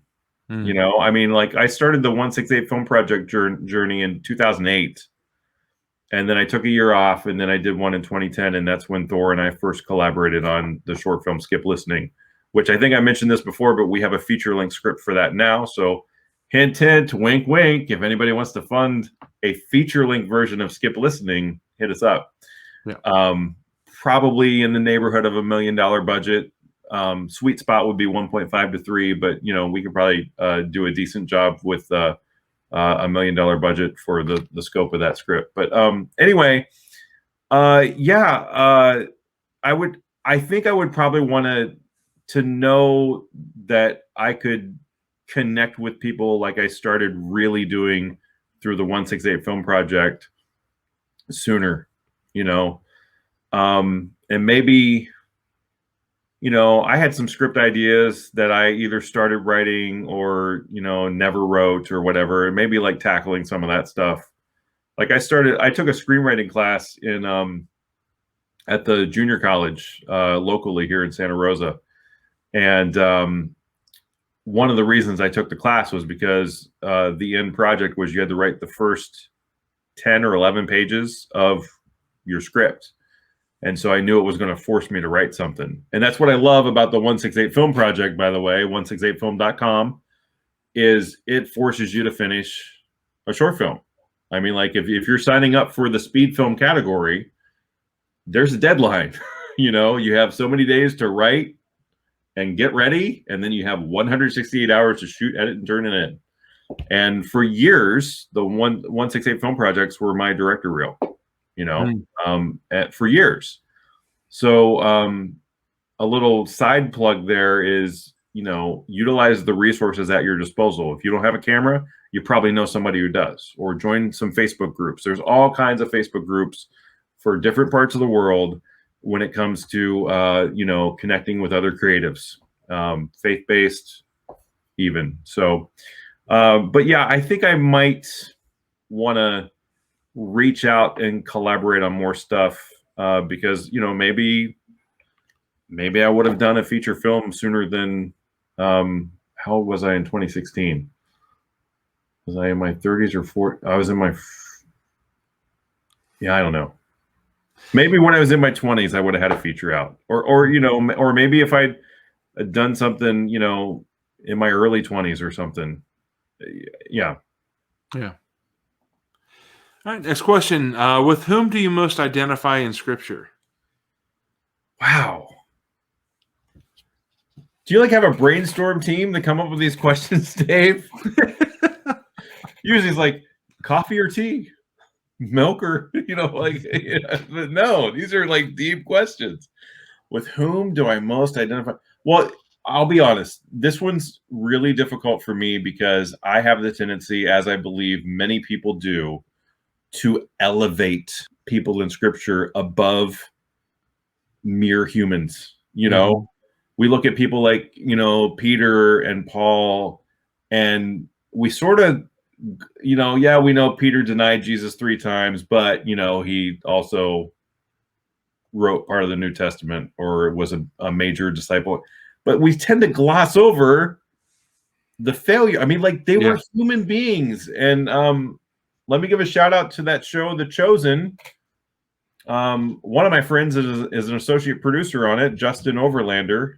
Okay. I love that guy. Great guy, family man, associate producer on The Chosen. Hilarious. I mean, he's got filmmaking chops, editing chops. Some of you might not know, but early on, the behind the scenes stuff, he edited that. And now he's moved up to actually helping produce content like testimonials and stuff of people who've watched the show and been changed by the show and stuff like that. And he is hilarious. He is a funny guy. Anyway, The Chosen does a great job at showing you that these people were human beings. Mm-hmm. They had struggles. They had temptations. They had to overcome stuff. And, you read things here's a classic example of not understanding context. We're in the 21st century, right? Yeah. I didn't just time travel. No, 21st. We in the 21st century read something like tax collector, and we don't understand it. Mm-hmm. We don't understand that Matthew, as a tax collector, he was a traitor to his native people, and he worked for the enemy. Yeah. So he had a double whammy against him. His own people didn't like him, and he worked for the enemy, and he taxed the crap out of, we don't understand that in our modern day vernacular, what that means to be a tax collector at that point in time. And to know that and to see that and to see that life transformed by his encounter with Jesus through a show like The Chosen. Yeah. It really helps you process what you're reading in the Bible better, because you can because you can relate. I talked earlier about like you're going to find people in church people that you relate to. You're going to find people in The Chosen that you relate to. Yeah. They were human beings like us. And to piggyback off what you're saying, the dynamics of the relationship between Matthew now as a saved disciple and the other disciples, we kind of think, oh, everyone's on the same team, everything's perfect, hunky-dory. Yeah, we think they're all buds, and they were at each other's. They didn't agree with each other all the time. I mean, there's this common thing that I've wrestled with for so long is like you tend to elevate people in the Bible because they were saints or whatever, but realize this: the New Testament says that if you're a believer in Jesus Christ, you are a saint. Yeah. Letters in the New Testament say, to the saints who are in Ephesus, to the saints who are, to the saints who are, So, yeah, I mean. And one more piggyback off of what you're saying, there was such a blowback when Mary Magdalene had her backslide, her struggle. Like what in the, seriously? Have you met yourself? Have you looked at yourself in the mirror? I mean, seriously? And that's what I'm talking about. There is this tendency to elevate above where you're at these mere mortal human beings who were still tempted when they were saved. I mean, like the comment thread on the Chosen fan page can get really cray. Yeah. And self-righteous and like I wouldn't have done it that way. And I mean, like, and there's legitimate concerns that come up. Sure. I mean, you have to be careful when you're dealing with scripture. You do. Right. And especially when you take creative license and backstory, you have to be really careful to not stray away from the contextual tone and the characters. You know what I mean? So it's nuanced, but there's a lot of self-righteous people, and honestly, I've been one of them, and I don't like that about myself. So, but I think we're all guilty. Dang it, Dave! This is an interrogation. This might be easier. Who's the coolest or most inspiring person you've met? And as a caveat, because it's another favorite. It's another like who's the most? Who's the favorite? Who's the? I don't know that I have just one. Can I name off a few people that I've really appreciated over the years? My radio professor in college, John Buckles, helped me in a spiritual crisis. I found him to be cool and somebody I could. Let me just tell you the story real quick. Yeah. It was finals week, I believe. So he's hecka busy. And I'm having a spiritual crisis. Like, am I saved? Am I not saved? I mean, that's been one of my struggles over the years. Like, when am I saved? When am I not saved? Was I ever saved? All the doubt and stuff. Right. And I was having one of those moments because I was listening to a fiery preacher at the time. And man, that just sent me down a rabbit hole. And like, I got the impression, whether he intended this or not, I got the impression that it was every time you sin, you lose your salvation, which I don't believe, by the way. Right. But I really struggled with that for a long time. And so I was spiraling and I was defeated. And I knocked on his office door at Otterbein College. And when he saw me, he could just tell, like, oh, I'm going to have to spend some time. And he did. We spent like 45 minutes, and he was in the middle of finals week. I mean, he was in the thick of it. And that dude took 45 minutes. And honestly, usually when I visit Ohio, I try to get to see him. We go to one of our favorite pizza places there is Donato's Pizza, which I used to work for. We'll go and share Donato's Pizza, and almost every time we reminisce and meet, we mention that instance because it was so monumental in our relationship. And he sat down and talked with me, and he walked me through some things, and then later we met with his pastor, who was a really good friend, and it just so John Buckles, shout out to John Buckles, Thor Ramsey, one of my favorite people to collaborate with. I mean, I said I was a Thor Ramsey fanboy. I used to sit there and watch Bananas Comedy in my bachelor pad, single at the time, goldfish or not. But and I would just sit there and I would watch the beginning of the show, and they had these fun graphics that pop up, and Thor's image would pop up and do all these fun poses and whatnot. I was just sitting there thinking, man, what would it be like to be friends with somebody like Thor Ramsey? Yeah. And then I'm watching the show more, and I'm thinking, you know what? I'm going to see if I can find these comics that are on the show on Facebook. So I looked up John Branyan, I looked up Michael Jr., and I looked up all these, funny people, and connected with them on Facebook, including Thor. And so the coolest, most inspiring person, quality-wise, I would say, are people who are witty and funny, people who are genuine, and authentic. And I don't mean that as a buzzword that's going around nowadays, but I mean like somebody who's genuinely authentic. And I really appreciate pastors who are like that. I've been blessed to know a small handful of pastors in my life who are genuine, sincere, transparent, and relatable. And I really appreciate that. And I want to give one more shout out. There's somebody else who comes to mind, Beckett Cook. Beckett Cook is a really cool guy with a powerful testimony. He came out of the homosexual lifestyle, radically saved and transformed. And he is a very genuine, relatable person. And I really appreciate him. And I want to give a shout out to his book. He has a book called A Change of Affection, A Gay Man's Story of Redemption. I might have the subtitle wrong, but the title is A Change of Affection by Beckett Cook. The foreword is by Francis Chan. And it is it's a great read. I read that book faster than I read most books. I mean, I read that book in like a couple of days. It's a super easy read. He's a great writer.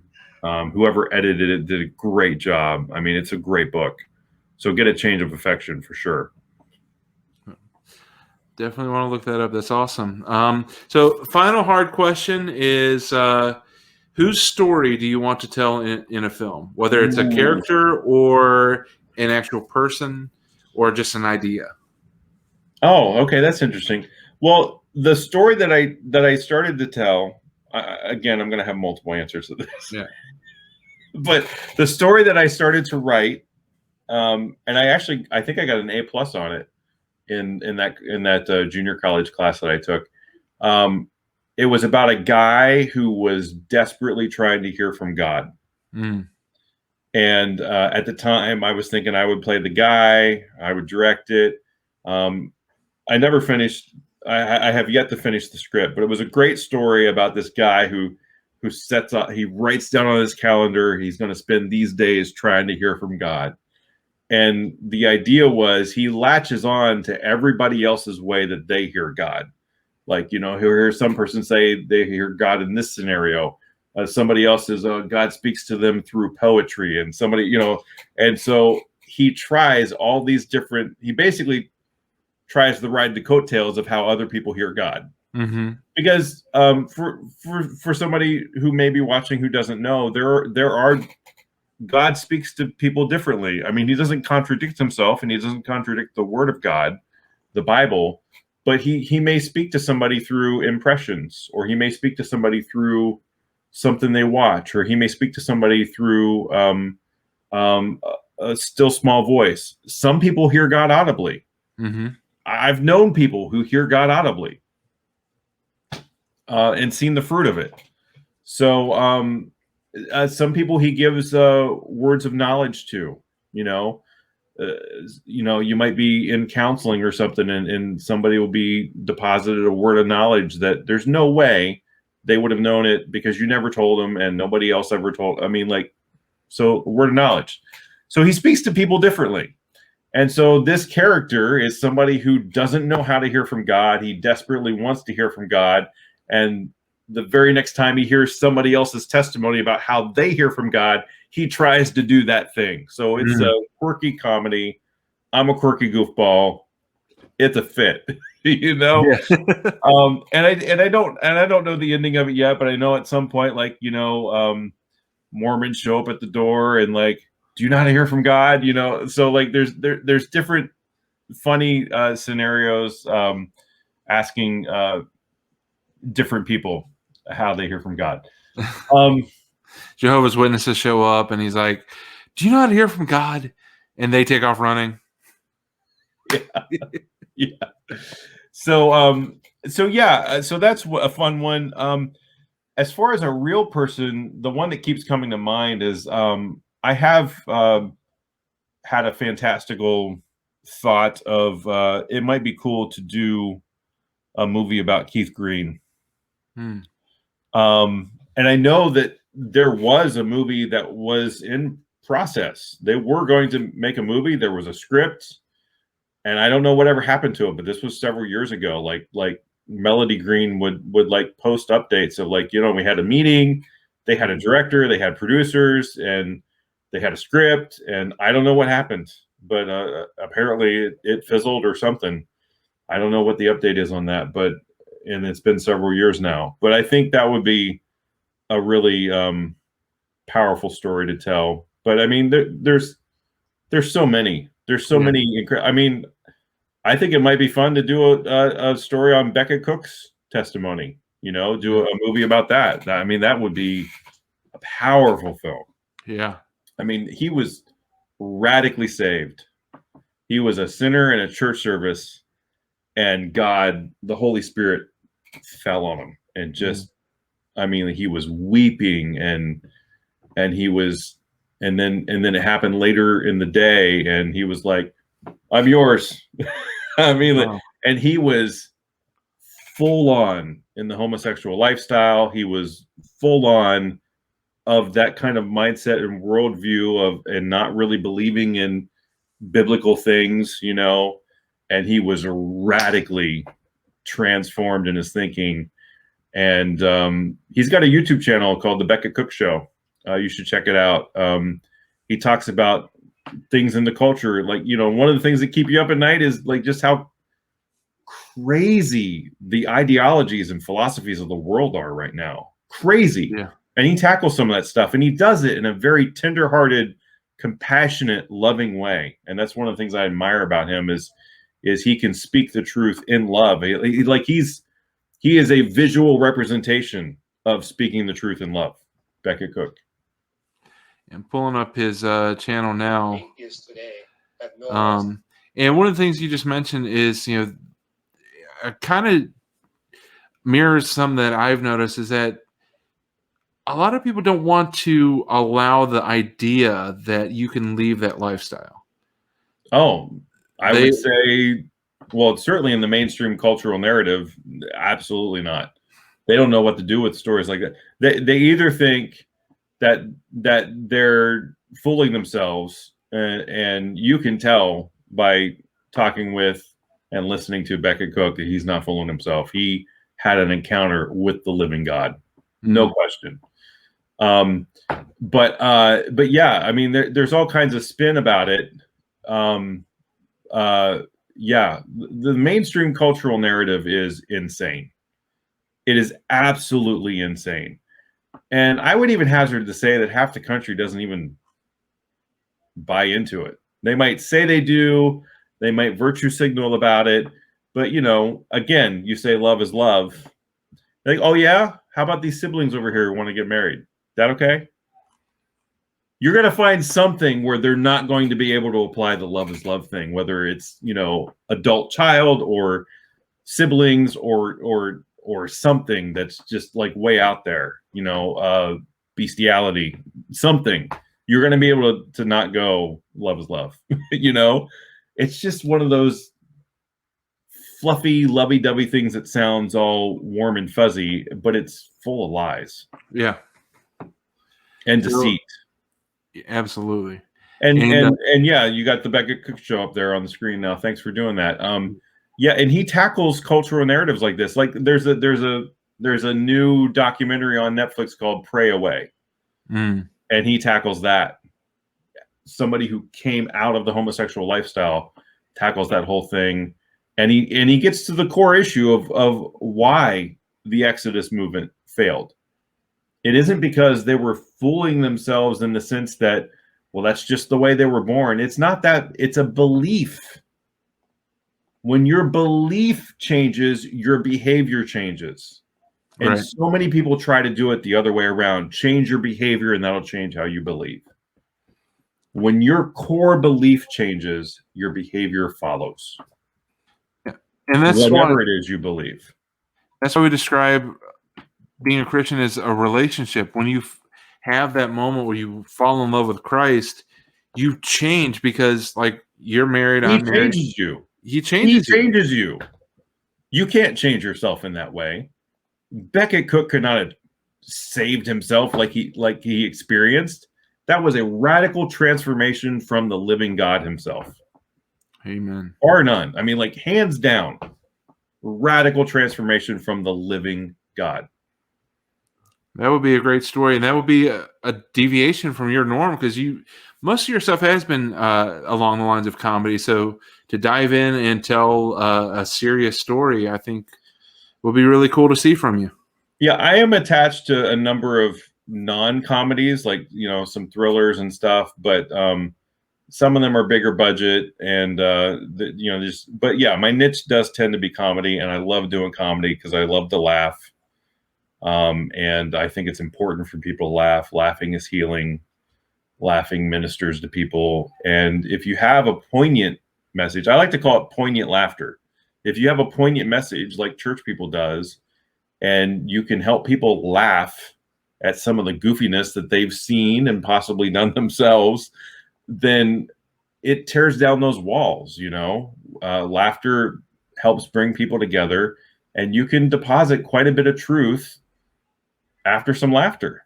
Mm-hmm. It literally breaks the walls down. It tills the soil so that a seed can be planted. Yep.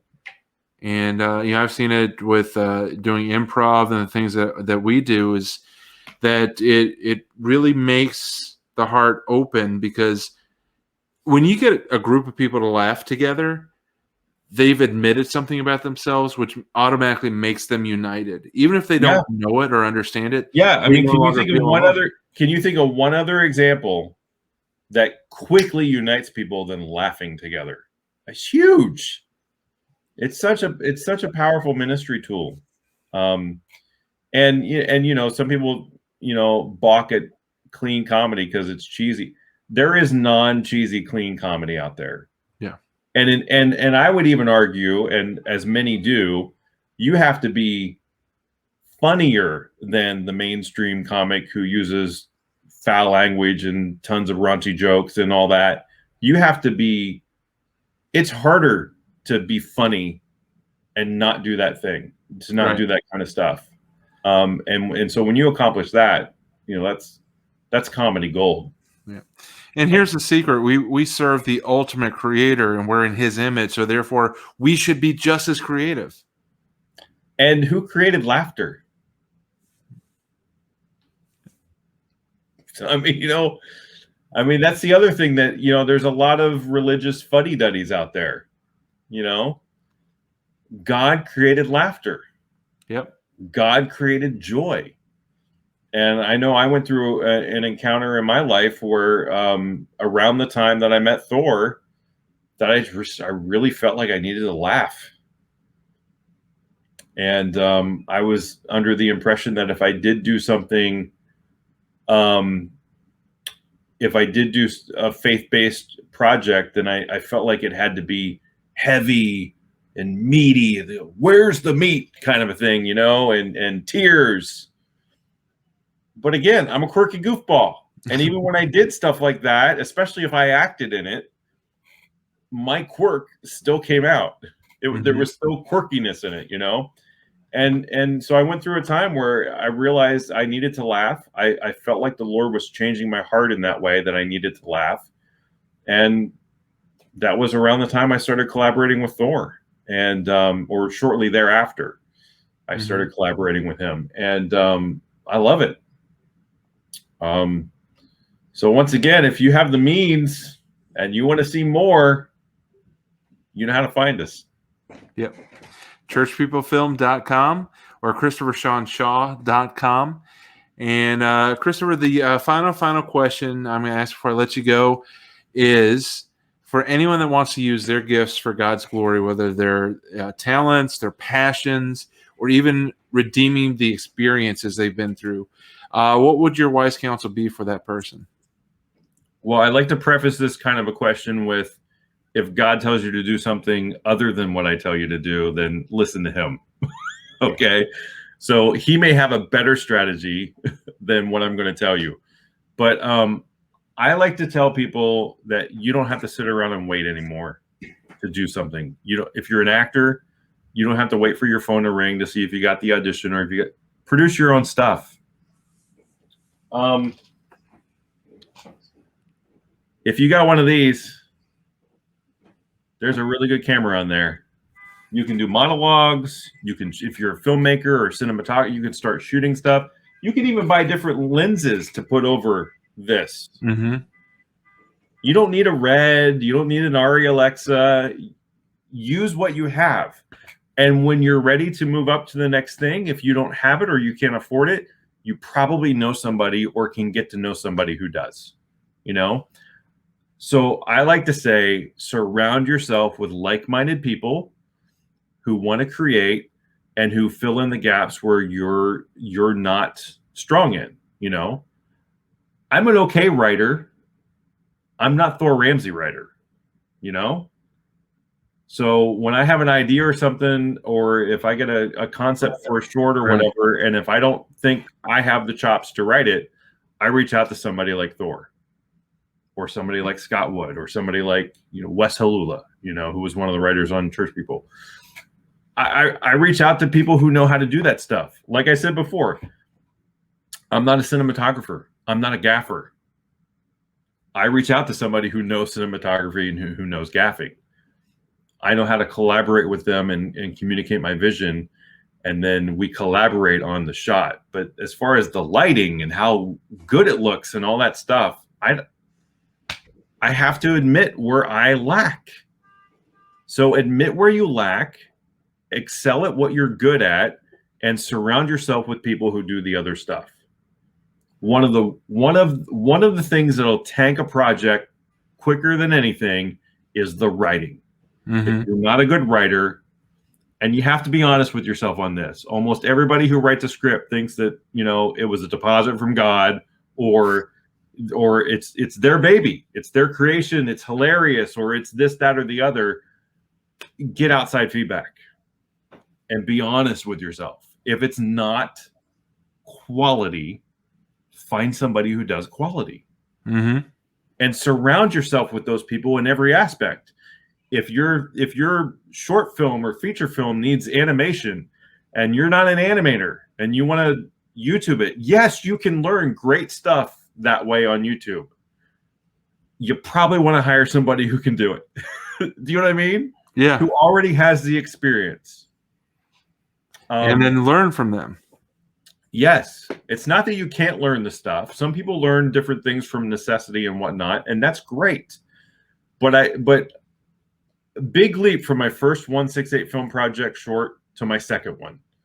There was a couple years in between, but on my first one, I was the lead actor, I was the writer, I was the director, I was the cameraman, I was the craft server. I wore like 6 or 7 different hats on that thing, and it was ridiculous. There are people who can do that and do that well. I don't recommend it. My second 168, which was Skip Listening, which was a massive improvement, I produced and directed. I wasn't the editor. I sat with the editor. I looked at the editor's cut. I gave notes. I mean, yeah, you still do that as a director, but I wasn't the main guy. I got to shoot it and take a day off. Yeah. And then go in and sit down and watch what he had, and tweak it from there. Yeah, so surround yourself with like-minded people who are good at what they do. I mean, quite frankly, surround yourself with people who are better than you. Yeah. I mean, if you love church people, that's not because of Thor Ramsey and me solely. That is because of a team of talented people in front of and behind the camera and in post-production who put that all together. I mean, just on the shoot itself, there was like somewhere around, I think, 75 to 80 people, cast and crew. Wow. I mean, and that's just the shoot. I mean, then you got post-production and stuff after that, and distribution, and Collide Media Group did that trailer. That trailer is incredible. None of us did that. Collide Media Group did that, and they knocked it out of the park. They tell you what the movie's about without giving the movie away, and it's upbeat, and they nailed it. Yeah, and that's the beauty of the trailer, is that some of the funny is there, but they don't ruin everything, because I can honestly say also, and some people would agree, I don't know if you would agree or not, but the funniest stuff in the movie isn't even in the trailer. Right. There's funnier stuff in the movie than it's in the trailer, and the trailer's great. So they nailed it, knocked it out of the park with that trailer. The editor for that trailer was a guy named Scott Edge. He's part of the team at Collide, or they utilize, I don't know if he's part of the team or they utilize him or what, but Collide Media Group put it together. The editor was Scott Edge, and just nailed it, knocked it out of the park. So yeah, surround yourself with people who know how to do what you don't know how to do, and bring the story alive together and do quality work. Yeah. I think one of the traps people fall into is they try to do too much, especially on their first outing. Right. And there are anomalies. There are people who can do that.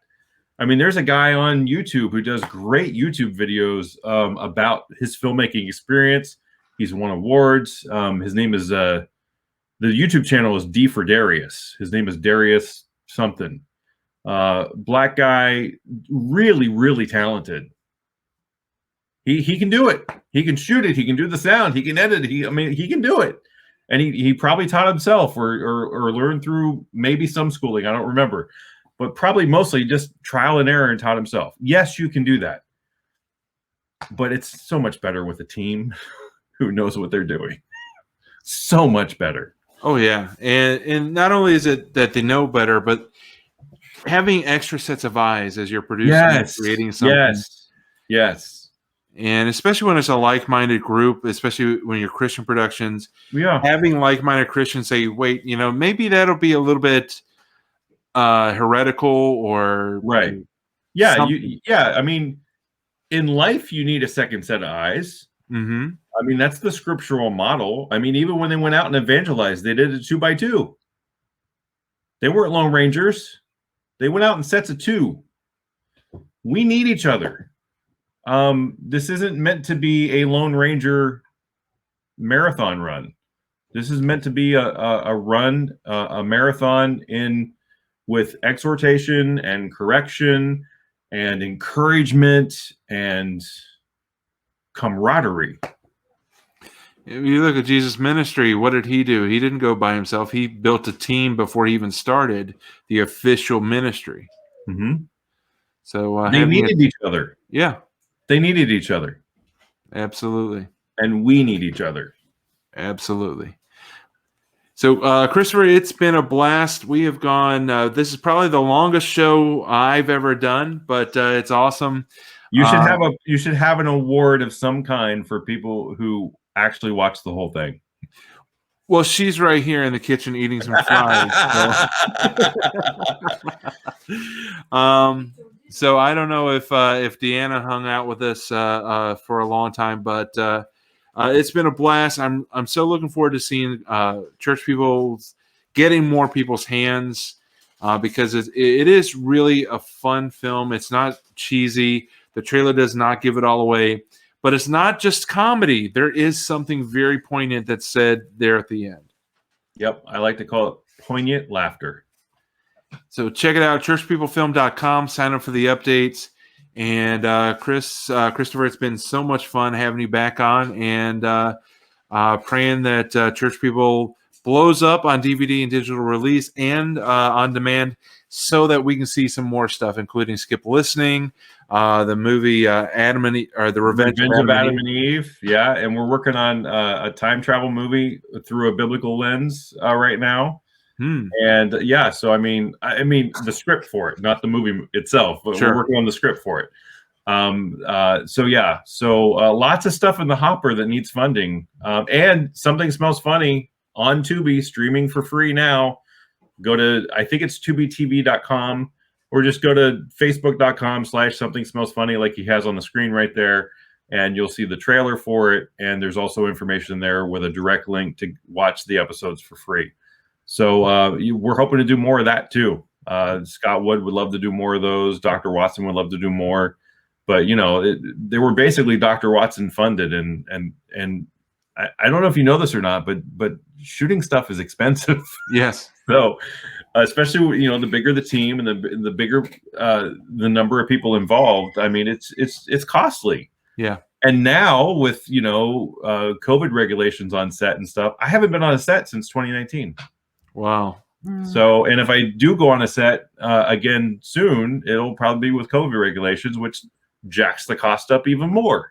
Yeah. So, testing, masks. Yeah, you have to have a COVID compliance officer on set. I think you have to have a nurse on set. You got to do the testing, and those tests, depending on what kind of a deal you get, they can be as expensive as like $125. I've heard. I mean, wow. Yeah, I mean, multiply that times the number of people in your cast and crew, and then and that's on top of cameras and lighting and all the other stuff. So it's costly. Yeah. So we would love to have sponsors and/or investors for Something Smells Funny as well, and do more episodes with some more of your favorite comedians. Yeah. And maybe two of those new comedians that you work with in the future are our guests next week, Michelle Van Dusen and June Colson.